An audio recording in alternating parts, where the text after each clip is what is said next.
وإليه يرجع أمره كله يفتح يا عليم يا فتاح يا عليم افتح علينا فتحا قريبا يا أرحم الراحمين سبحانك لا علم لنا إلا ما علمتنا إنك أنت العليم الحكيم نوينا التعلم والتعليم والتذكر والتذكير النفع والانتفاع والإفادة والاستفادة والحث على التمسك بكتاب الله تعالى وسنة رسول الله صلى الله عليه وصحبه وسلم والدعاء إلى الهدى والدلالة على الخير اتباعا وجه الله ومرضاته وثوابه وقربه من الله سبحانه وتعالى نوينا مثل ما وأسلافنا وشيوخنا وأعضاءنا الصالحين في هذه القراءة وفي هذه الجلسة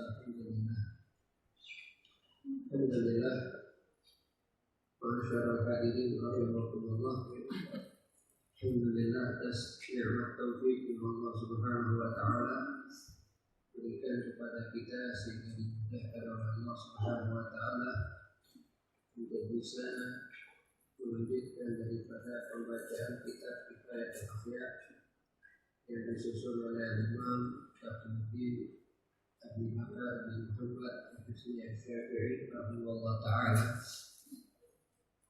Masih di dalam pembahasan yang berkaitan dengan permasalahan jenazah. Di pertemuan yang lalu kita sampai ke pembahasan tentang kelompok orang yang tidak wajib untuk dimandikan dan juga tidak wajib untuk disolatkan, yaitu orang yang meninggal dalam keadaan syahid di peperangan dan meninggalnya di medan peperangan melawan orang-orang yang memang diperbolehkan untuk diperangi. Kalau orang yang meninggal karena sakit atau karena luka yang dia dapatkan di peperangan, tapi saat peperangan dia masih hidup, maka dia tidak dikatakan meninggal syahid di medan peperangan, sehingga hukumnya masih disamakan seperti semua umat Islam yang wajib dimandikan, disolatkan, dikafani dan juga dikuburkan. Sekarang yang kedua, daripada kelompok atau orang yang tidak wajib untuk dilakukan salah satu dari 4 hal ini atau semuanya tidak diwajibkan, yaitu as-sidqu. Sidq ini kalau diartikan dalam pengertian kita, yaitu bayi yang lahir belum saatnya untuk lahir. Jadi seorang bayi yang lahir yang belum waktunya untuk lahir secara normal atau secara umumnya. Sidq ini terbagi menjadi 3 bagian nantinya. Sebelum kita membagi menjadi 3 bagian tersebut, yang pertama akan dibahas tentang pengertian daripada as-sidq itu sendiri. Sidq itu adalah anak bayi yang lahir sebelum sempurna usia melahirkan. Karena usia melahirkan itu atas hasil istiqra, penelitian daripada Al-Imam Asy-Syafi'i rahimahullah ta'ala, yang dijadikan sebagai sandaran hukumnya di dalam mazhab beliau. Paling sedikitnya perempuan itu merasakan hamil sampai melahirkan, yaitu 6 bulan lebih sedikit. Lebih sedikit itu waktu yang masuknya sperma ke dalam rahim perempuan. Kurang lebih 6 bulan sekian jam atau 6 bulan 1 hari. Ini paling sedikitnya perempuan itu hamil sampai melahirkan. Jadi usia 7 bulan jikalau ada perempuan melahirkan maka disebut dengan bayi prematur. karena belum sempurna usia melahirkannya. Adapun secara umum kebanyakan perempuan itu hamil sampai melahirkan di usia 9 bulan 10 hari. Dan paling lamanya perempuan itu bisa hamil sampai melahirkan itu mencapai jarak 4 tahun. Jadi tidak menutup kemungkinan kalau sudah 10 bulan belum lahir. Karena paling lama perempuan itu hamil sampai melahirkan 4 tahun.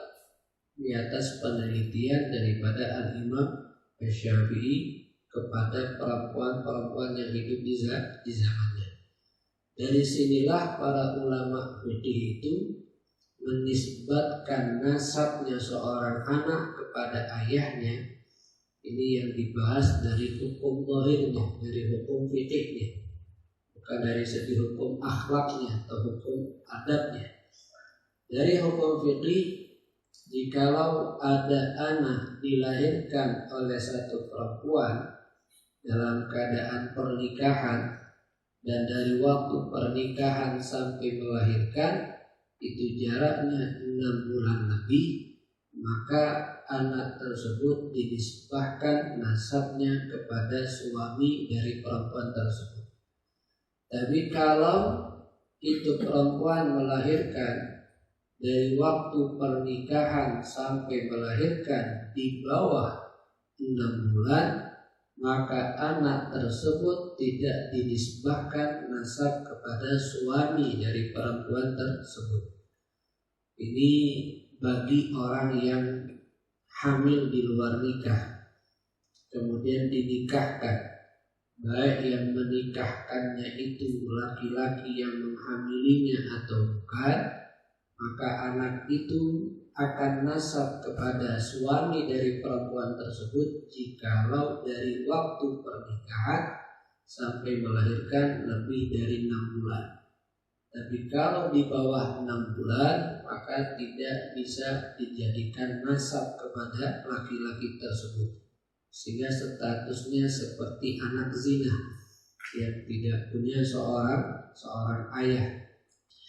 Ini dari segi ilmu fikih. Nah, walaupun dalam ilmu fikih dibahas tentang permasalahan kapan dinisbahkan nasabnya atau tidak, tapi kalau dilihat dalam ilmu akhlak atau ilmu tasawuf, ketika seseorang itu mengetahui ada perempuan hamil di luar nikah, kemudian dinikahi oleh seorang laki-laki, dan kita diundang untuk menghadiri acara pernikahannya, secara hukum zahir diperbolehkan, karena menikahi perempuan yang hamil di luar pernikahan itu boleh untuk dinikahi. Tapi perempuan yang hamil di dalam pernikahan itu tidak boleh untuk dinikahi, karena statusnya dia masih seorang istri. Walaupun dia mengatakan saya sudah pisah dengan suami saya, karena perempuan yang pisah dengan suaminya di saat dia hamil iddahnya sampai melahirkan, sehingga dia belum boleh berinteraksi dengan laki-laki manapun, apalagi sampai terjadi pernikahan. Tapi kalau hamilnya di luar nikah boleh untuk menikahi secara hukum zahir. Tapi dari segi hukum adab, maka kita jangan menghadiri pernikahan tersebut. Kenapa? Seakan-akan nanti kita ikut menutupi aib orang yang bermaksiat kepada Allah.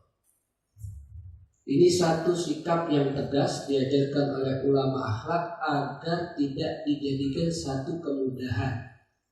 Oh gampang, jadi kalau hamil dinikahi selesai, tutup aib kamu, tidak bakal tahu kalau kau hamil di luar nikah. Jadi satu kebiasaan yang akhirnya gampang memudahkan untuk terjadinya hamil-hamil ini.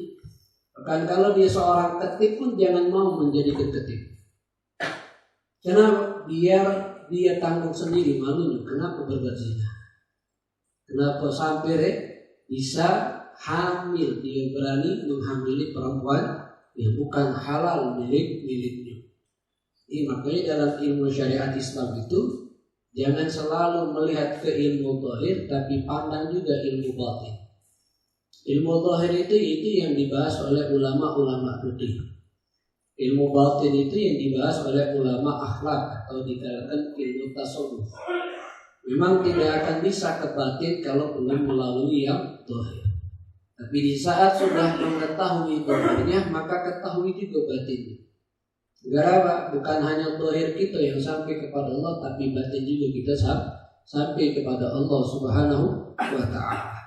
Ini apalagi di zaman sekarang harus ada sifat tegasan seperti itu. Jangan kita ikut andil. Kenapa kalau kita menghadiri sedangkan kita tahu dia hamil di luar nikah, berarti kan kita ada senang dengan orang yang melakukan perzinahan. Ridho bil maksiati maksiatan. Ridho dengan kemaksiatan walaupun dia bukan pelaku maksiat, tapi senang dengan kemaksiatan, statusnya juga seperti orang bermaksiat. Ridho bil kufri kufrun. Ridho dengan kekafiran walaupun bukan dia pelaku kekafiran, maka hukum juga seperti orang kafir. Kenapa? Karena keridhaan itu menunjukkan dia senang dengan adanya kemaksiatan, dia senang dengan adanya kekafiran, dan itu bisa merusak iman kita seorang hamba pada Allah Subhanahu wa Ta'ala. Nah, dalam permasalahan ini, ketika ada bayi yang lahir belum waktunya untuk dilahirkan, yaitu di bawah usia 6 bulan. Jadi bayi ini yang disebut dengan syigit lahir di bawah usia 6 bulan. Karena paling sedikitnya perempuan itu hamil sambil melahirkan 6 bulan. Jadi kalau ada bayi lahir sebelum usia 6 bulan, maka dia disebut dengan as-syigit. Dan bagaimana status dia kalau memang bayi itu meninggal? Dan itulah yang diperinci oleh ulama menjadi 3 bagian. Yang pertama, dilihat saat bayi tersebut lahir, apakah sudah ada bentuk tubuh manusia atau belum. Oh, dia bayi lahir walaupun di bawah usia 6 bulan, tapi sudah ada bentuk tubuh manusia. Karena dalam proses penciptaan manusia itu sudah disampaikan oleh Nabi besar Muhammad Shallallahu Alaihi Wasallam di dalam haditsnya, Innallaha ijma' khalqahu fi batni ummihi 40 yawman nutfatan. Allah itu mengumpulkan penciptaan manusia di dalam perut ibunya berupa sperma selama 40 hari. Di sperma seorang ayah itu berada di dalam rahim seorang perempuan 40 hari. Tsumma yakunu mudghatan mithla dzalik, tsumma yakunu 'alaqatan mithla dzalik. Setelah 40 hari pertama berupa sperma berubah menjadi segumpal darah, itu pun ada di dalam rahim selama 40 hari. Setelah 40 hari kedua berupa segumpal darah, tsumma yakunu mudghatan mithla dzalik, berubah menjadi segumpal daging, itu pun selama 40 hari. Jadi kalau ditotalkan 40 pertama, kedua dan ketiga jumlahnya sudah 120 hari. 120 hari kalau hitungan bulan kita sudah mencapai 4 bulan. Tsumma, setelah dia menjadi segumpal daging, itulah Allah utus malaikat untuk mulai dari situ terciptanya tubuh manusia. Dari segumpal daging tersebut diciptakannya kepala, diciptakannya badan, tangan, dan seterusnya. Sampailah ditiupkan ruh oleh Allah Subhanahu wa Ta'ala dengan perantara malaikat. Sehingga kebanyakan perempuan yang hamil yang usia kandungannya di atas 4 bulan sudah mulai merasakan ada gerakan daripada janin yang di dalam perutnya. Karena sudah ada bentuk tubuh walaupun belum utuh mungkin, tapi sudah ada ruh di dalam janin tersebut yang ditiupkan oleh malaikat. Dan hebatnya ciptaan Allah, kenapa ada bayi kembar 2, ada bayi kembar 3 dan seterusnya? Karena di dalam rahim perempuan itu ada mulut rahim. Mulut rahim ini jumlahnya banyak. Jikalau sperma itu masuknya ke dalam satu mulut rahim, akan menjadinya satu anak. Kalau sperma itu masuknya ke 2 mulut rahim, maka menjadi 2 anak. Jikalau masuknya ke 3 mulut rahim, maka menjadi 3 anak dan seterusnya. Dan ini kekuasaan Allah Subhanahu wa taala. Dan sudah diketahui oleh Nabi. Jadi Nabi Muhammad bukan hanya mengetahui ilmu akhirat, tapi ilmu dunia Nabi juga mengetahui. Sebelum ada dokter yang ahli di dalam masalah ini, Rasulullah juga sudah mengetahui. Sehingga Nabi itu sumber ilmu. Karena beliau bukan hanya ahli dalam ilmu akhirat, tapi ahli dalam ilmu dunia. Bahkan banyak hadis menceritakan tentang bagaimana keahlian Nabi dalam ilmu dunia.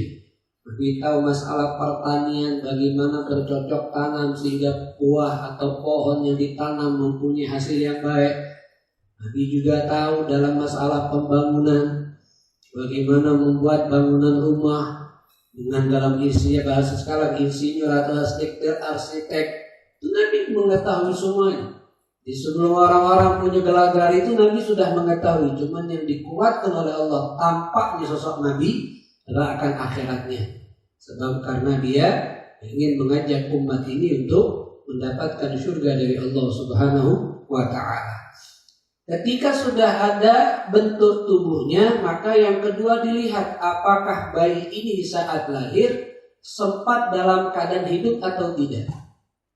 Kalau dia lahir di bawah usia 6 bulan tapi bentuk tubuh manusia sudah ada, bahkan sempat menangis atau sempat berteriak atau tidak ada suara dari anak bayi ini, tidak ada nangis, tidak ada teriakan, tapi dia sempat hidup dengan melihat atau meminum susu daripada ibunya, disusui itu mau atau taharraka harakatan kabirah atau ada gerakan yang besar yang menunjukkan bahwa anak ini hidup, setelah itu meninggal, maka hukum anak ini diperlakukan sama seperti orang dewasa.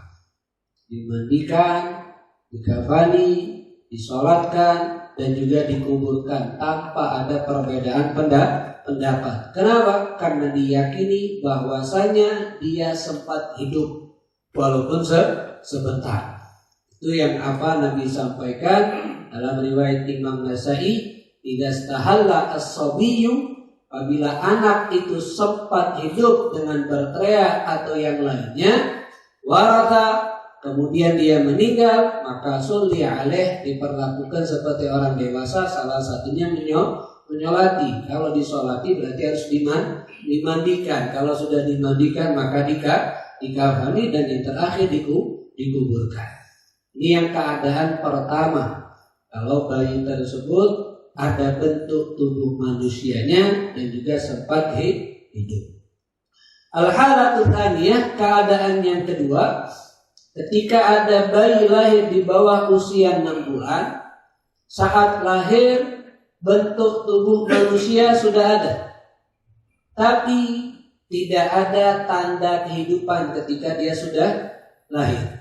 La yatayaqqan hayatu, tidak diyakini sempat hidup. Dengan tidak nangis, dengan tidak berteriak atau disusui tidak mau mengambil susu ibunya, atau tidak melihat atau tidak ada gerakan yang besar menunjukkan bahwa anak ini hidup, tanda-tanda yang menunjukkan kehidupan ini anak tidak ada.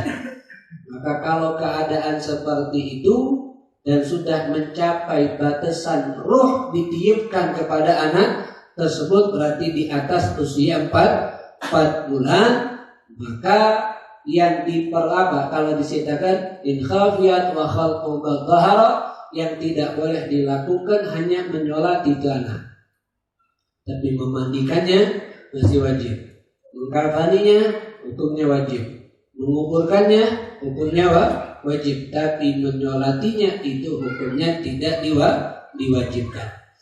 Kalau dia sudah mencapai usia yang ditiupkan ruh, berarti 4 bulan. Usia kandungannya 5 bulan meninggal. Lahir bentuk tubuh manusia ada tapi langsung meninggal, maka diperlakukan sama seperti orang dewasa, hanya tidak wajib disolati, tidak wajib untuk disolatkan. Tapi kalau di bawah usia yang ditiupkan ruh, di belum usia 4 bulan, karena usia 4 bulan yang ditiupkan ruh, maka hukumnya yang terakhir itu in khafiyat wa awikhtafa aidan fa fihi lam yajib, kalau tidak ada bentuk tubuh manusia karena di bawah usia 4 bulan. Usia 4 bulan, maka in khafiyat wa awikhtafa aidan fa fihi lam yajib, maka di sini tidak diwajibkan apapun. Tidak wajib dimandikan, tidak wajib dikafani, tidak wajib disolatkan, tidak wajib untuk dikuburkan. Hanya disunnahkan ditutup pakai kain, itu pun kalau ada segumpal daging. Kalau ada segumpal daging disunnahkan tutup dengan kain dan dikuburkan, itu pun hukumnya sunnah. Kenapa? Karena semua yang terpisah dari tubuh manusia di saat manusia itu hidup, sunnahnya untuk dikuburkan. Termasuk kuku yang kita potong, sunnah dikuburkan. Rambut yang kita potong, sunnah untuk dikuburkan. Bukan wajib, hanya kesunahan. Sebab itulah karena ini asli manusia, tapi belum tercipta karena sudah keburu meninggal atau tidak berkembang daripada pembentukan janin tersebut, maka dalam hukum dia disebut dengan syahid yang tidak wajib untuk diperlakukan kepada orang yang meninggal dari 4 tadi. Hanya saja disunnahkan untuk dikafani, ditutup dengan kain, dan juga dikuburkan. Dan hukum perempuan tersebut dikatakan nifas kalau memang lahirnya segumpal daging, berarti dia melahirkan anak yang tidak jadi. Dikatakan dia itu melahirkan. Darah yang keluar setelahnya disebut dengan darah nifas, sama seperti darah melahirkan benar untuk seorang bayi. Ini keadaan yang kedua, orang yang tidak wajib dilakukan 4-4-nya, atau salah satu dari 4 tadi, atau 2 dari 4 tadi. Selain kelompok yang pertama, orang yang meninggal syahid. Selain orang meninggal syahid, selain syahid ini bayi yang meninggal di bawah usia 6 bulan, semuanya kalau dia meninggal dalam keadaan muslim, baik meninggalnya husnul khatimah atau bukan, baik meninggal dalam keadaan normal atau ada musibah, maka wajib diperlakukan 4 hal ini yang hukumnya fardu kifayah. Kalau sudah sebagian kaum muslimin memperlakukannya, maka yang tidak melakukan itu tidak mendapatkan dosa, karena sudah ada yang melaksanakan dari apa yang diwajibkan. Sekarang kita bahas yang pertama, yaitu masalah daripada memandikan mayit. Memandikan mayit ada cara yang wajib, ada cara yang sempurna. Maksudnya cara yang sempurna di situ ada juga yang wajibnya, tapi ada kesunahan yang banyak. Kalau hanya cara yang wajib, dia tidak melakukan yang sunnah, hanya langsung melakukan yang wajib. Wajibnya di dalam memandikan mayit, supaya mandikan mayit ini dianggap sah, sama seperti mandi wajibnya orang hidup. Dalam masalah bab mandi wajibnya orang hidup, yaitu 2. Pertama niat, yang kedua meratakan air ke seluruh tubuhnya, dari atas kepala sampai ke kaki. Nah, untuk mayit yang wajib yaitu meratakan ta'mimu badanihi, meratakan seluruh tubuhnya mayit dengan air.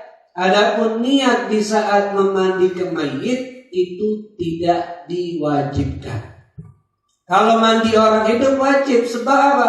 Dia sendiri yang mandi, dan mandi ini bagian dari ibadah. Agar juga ini mandi wajib berbeda dengan mandi keseharian, maka diwajibkan untuk niat. Kalau ini orang meninggal, dimandikan oleh orang yang hidup, maka orang yang hidup niat untuk memandikan orang yang meninggal, hukumnya sunnah. Yang wajibnya dimandikan ini mayit dengan diratakan seluruh tubuh itu mayit dengan air, hanya air murni, air biasa, tanpa ada campuran air apapun. Kalau yang ada campuran kafur atau campuran sabun atau campuran sidir, itu dari segi kesempurnaan atau kesunahan. Yang wajibnya dengan air suci mensucikan. Walaupun setelah itu tidak ada campuran dengan kafur, tidak ada campuran dengan sabun, hanya dengan itu maka sudah sah memandikan mayit. Kalau sudah sah, maka boleh untuk dikafani dan juga disolatkan. Kenapa? Karena harus dimandikan terlebih dahulu sebelum mau disolatkan. Ini masalah wajibnya di dalam memandikan mayit. Adapun kalau kesempurnaannya itu sangat banyak. Di bagian adab atau kesunahan di dalam memandikan mayit. Itu yang pertama, yang jelas sebelum mayit itu dimandikan, ada yang mengatakan diwudu'i terlebih dahulu, ada juga berpendapat diwudu'inya setelah dimandikan.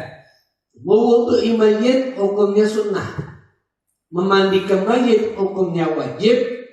Dalam masalah niat memandikan mayit hukumnya sunnah, niat mewudu'i mayit hukumnya wajib.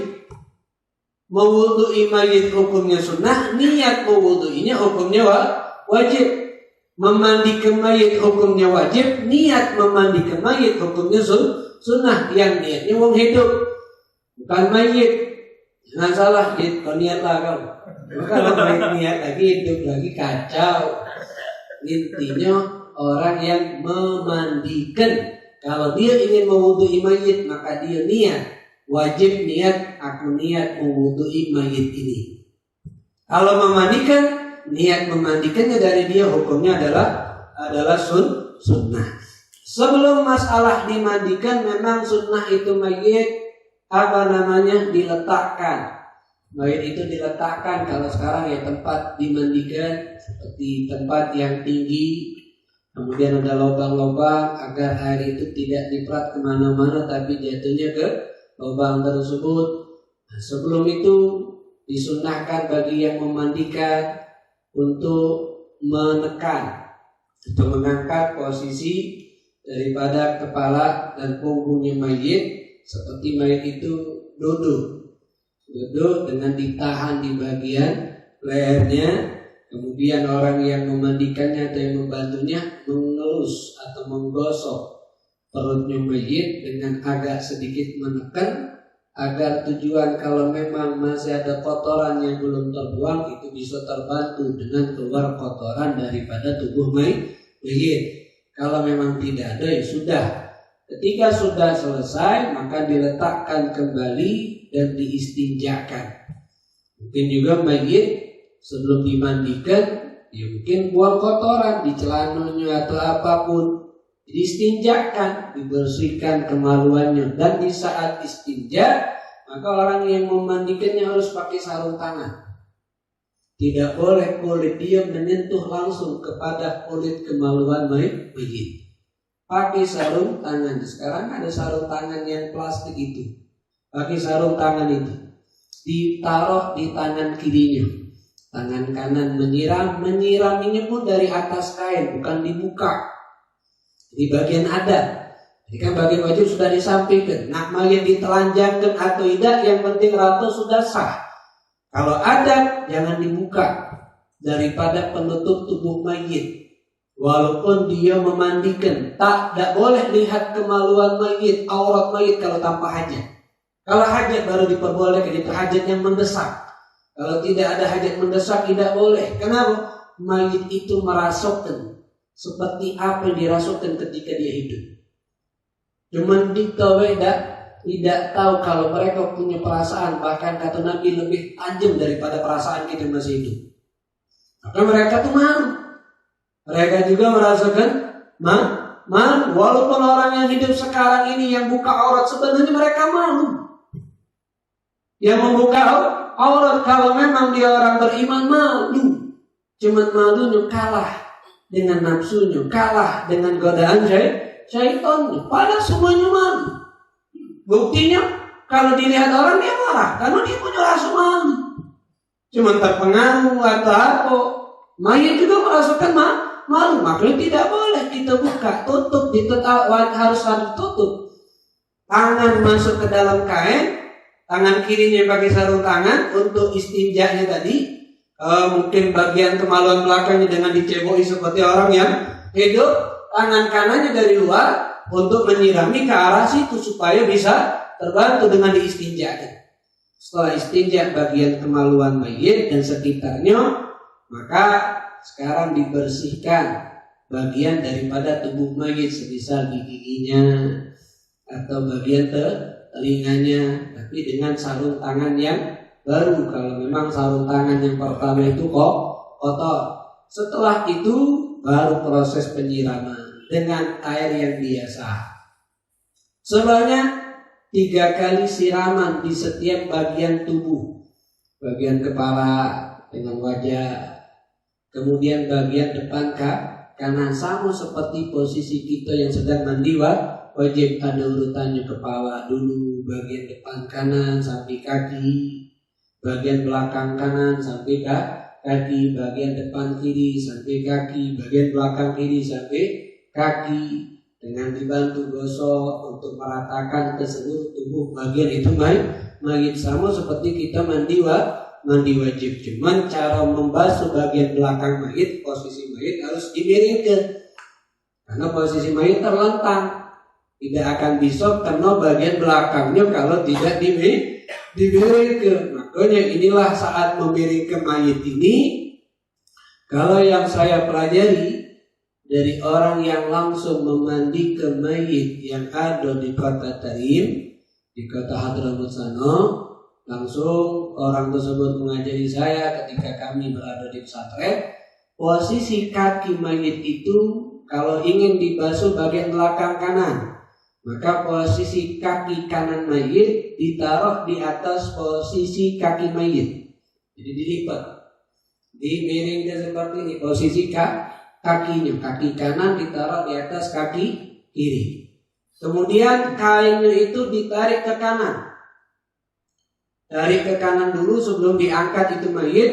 Tujuannya apa? Ketika mayit ditarik dari kiri untuk ngadep ke kiri, miring ke kiri, itu kain langsung menutupi tubuh mayit, tidak terbuka auratnya mayit. Jadi mereka itu luar biasa dengan adabnya. Jadi kain itu ditarik dulu. Jadi ada orang yang bantu, yang di kanan tarik ke kanan kain itu, setelah ke kaki baru yang di kiri miring ke badan mayit, sehingga otomatis kain tadi langsung menutupi tubuh mayit, tidak kelihatan bagian pantatnya daripada itu mayit, disirami dari atas. Yang memandikan tadi menggosohi dengan tangannya dari dalam kain untuk meratupkan ke seluruh tubuh mayit. Begitupun saat bagian kiri, kaki kirinya ditaruh di atas kaki kanan, kain yang ditarik ke kiri, baru dimiringkan ke kanan untuk dibasuh bagian belakang kiri daripada tubuh mayit tersebut dengan air murni. Setelah itu baru dengan air yang sedikit campuran sidir, daun-daunan yang wangi. Kalaupun tidak ada, maka dengan sabun sudah itu sama. Disabuni tubuh mayit, kemudian dibilas. Setelah itu baru disirami dengan air yang sedikit campuran kafur. Kenapa hikmah pakai kafur? Ya karena salah satu yang menguatkan tubuh mayit dengan air kafur tersebut. Makanya dengan kafur sedikit campurannya, itu pun sebagai penutup daripada kesempurnaan memandikan mayit. Adapun permasalahan keluarga boleh dah mandi ke setelah proses dimandi ke oleh tukang mandi ke, siapa nak nyiram, apa itu hukumnya? Boleh baik. Cuman yang boleh nyiram yang punya hubungan mahram dengan itu mayit. Kalau perempuannya harus ada hubungan mahram. Dan cukupnya baik, jangan segala keluarga nak nyiram, kesian mayit. Dia tuh kamu lah kalau kita kena banyu, belum dianduki, dingin. Ini nunggu gila kan, apalagi nunggu gila dipanggil lukin, datang nyiram 3 kali. Siapa lagi nyiram, kedinginan mah itu. Cuma tidak ngomong baik, kalau dia ngomong belai jauh yang mandi ke belakang. Maka dari sini pentingnya ada, kenapa? Perlakukan mayit sama seperti perlakukan orang hidup. Itu yang dimaksud dalam segi adabnya dalam memandikan mayit. Dan di situ dalam proses pemandian mayit yang ada di ruangan tersebut tukang mandi sama orang yang membantu. Kalau dari pihak keluarga yang membantu silakan, kalau memang tidak maka cukup di luar. Tidak usah ikut ada di dalam. Kenapa? Apalagi di dalam sambil nangis, sambil ini mecah ke konsentrasi wong yang memandikan mayit. Karena kalau kita nyingok teori gampang. Ma itu cara mandikan. Ma itu. Tapi ketika sudah di depan mayit, pecah pikiran. Kenapa? Mayit yang dihadapi beda-beda. Ada yang mukanya berseri, ada yang indah, ada yang wangi, ada yang bau, macam-macam. Tergantung apa yang mereka lakukan semasa mereka hidup di atas dunia. Sudah menjadi tampak bagaimana dia akan nasib di hari kiamat ketika dia meninggal. Makanya keadaan orang yang memandikan itu orang yang kuat dan harus orang yang thiqah, yang bisa dipercaya, yang bisa jaga amanat. Kalau melihat keburukan mayit, tidak boleh diceritakan. Apalagi menceritakan sama keluarganya, tanpa tidak boleh. Kenapa? Tambah sedih bakal keluarganya. Cukup dia yang tahu. Tapi kalau melihat kebaikan yang terjadi sama ini mayit, boleh diceritakan. Sama-sama keluarganya supaya keluarganya senang, kuat kelasnya karena dia beruntung punya mayit orang baik yang dilihat oleh yang memandikan di saat proses memandikan itu mayit. Dia harus hanya satu orang yang memandikan sama orang yang membantu. Kemudian dihidupkan bukhur di ruangan tersebut. Bukhur itu seperti garu, bubuk garu yang ditaruh arang yang dibakar. Tujuannya apa? Biar aroma yang keluar dari tubuh mayit tertutupi dengan aroma wangi daripada bukhur tersebut. Dan sunnahnya di tempat yang tertutup. Tidak harus ada atap, dalam artian tertutup, tidak disaksikan oleh orang banyak. Dan ini di dalam masalah memandikan mayit. Cukup yang lain di luar, baca zikir, baca apapun yang sifatnya memberikan keuntungan buat mayit, karena dia akan menghadap Allah Subhanahu wa ta'ala. Nah, ini ada di dalam masalah memandikan mayit. Kalau kita masih belum siap, jangan ngandal ke Bilal terus. Karena Bilal itu tidak selamanya hidup sama kita. Karena Bilal juga manusia, bakal mati. Kalau Bilal meninggal, siapa yang mandikan? Maka harus ada yang regenerasi, harus ada yang siap menggantikan. Kalaupun belum siap DWA, paling tidak ngebantu dulu, membantu Bilal yang ada. Jadi tahu cara-caranya. Setelah tahu, ketika memang sudah siap, baru dia terjun langsung. Ataupun ini kewajiban kalau memang kita dapat keadaan kata Bilal, mau tidak mau kita. Jangan nunggu Bilal, ada dimandi itu mayit. Kenapa? Karena ini kewajiban yang sifatnya fardu kifayah, bukan hanya kepada Bilal, tapi kepada setiap umat Islam. Makanya walaupun ini fardu kifayah, ini kita harus ketahui. Kalau memang suatu saat kita harus turun tangan, kita harus turun tangan. Ini harus kita lakukan kepada itu mayit. Cuma pelajari terlebih dahulu, jangan langsung tidak tahu. Seperti kisah yang Anda pernah sampaikan, tidak tahu cara mandi ke kainnya Pak Sungi. Ya, karena daerah situ mandinya di pinggir sungai, tidak tahu cara berbalik kepada mayit tadi. Pikirnya sama, bingung nyampak, bingung bawa agus. Ngomong sama keluarganya, kamu beruntung punya mayit kekasih Allah. Malaikat turun langsung pada malaikat. Ini kan jangan sampai seperti itu intinya. Pelajari apa yang harus kita lakukan, walaupun yang hukumnya fardu kifayah. Yang penting jaga amanah orang yang memandikan daripada mayit tersebut agar tidak membuka kekurangan yang terjadi di dalam tubuh itu mayit. Ini masalah yang pertama daripada proses memandikan itu mayit. Kalau yang memandikannya malaikat, apakah itu sudah cukup bagi orang yang meninggal? Belum cukup. Harus dimandikan oleh manusia yang nampak. Oh, ini aku dalam kadang kita dengan sejarah ulama sudah dimandikan oleh gurunya sudah meninggal. Ini karomah dia. Cuma hukum zahirnya tetap wajib dilakukan. Yang meninggal dalam keadaan terberat wajib tetap. Yang meninggal kena bencana tetap wajib.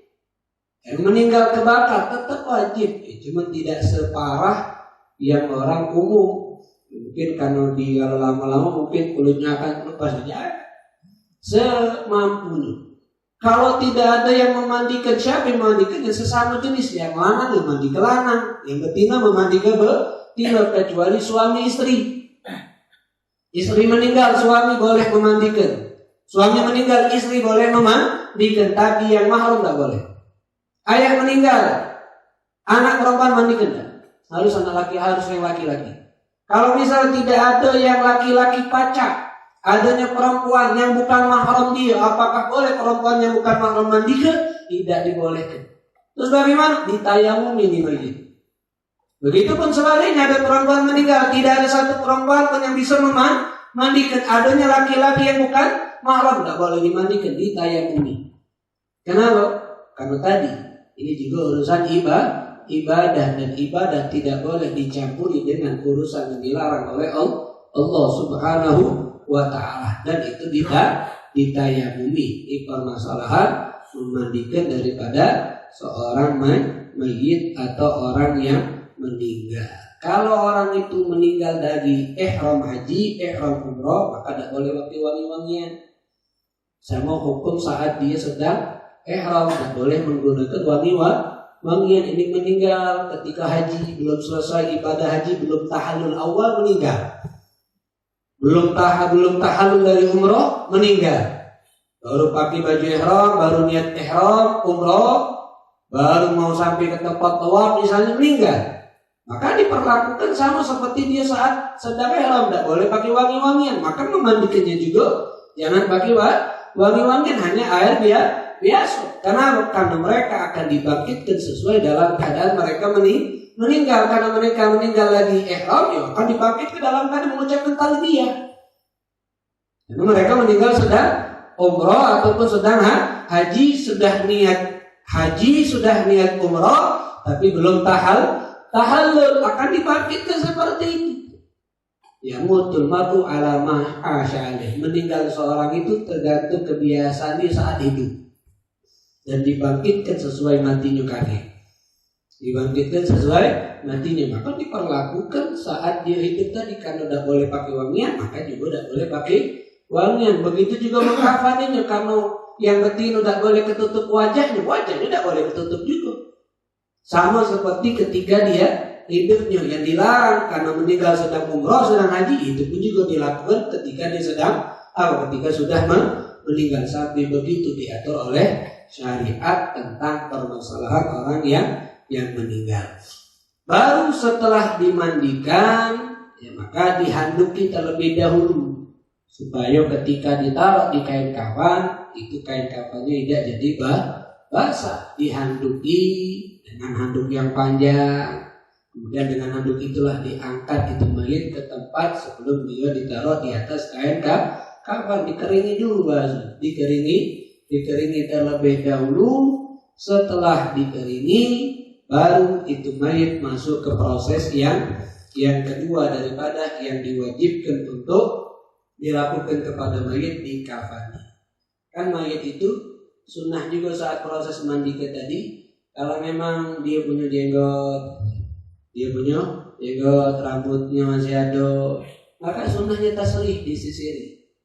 Sunnahnya disisir dengan pelan-pelan untuk posisinya dirapikan dengan lemah lembut supaya tidak tercabut bulu-bulu yang ada di wajahnya dan juga di atas kepalanya. Kalaupun tercabut, kembalikan lagi, letakkan di dekat itu mayit. Kenapa? Ikraman, memuliakan ini mayit, sebab Allah sendiri yang telah memuliakan manusia.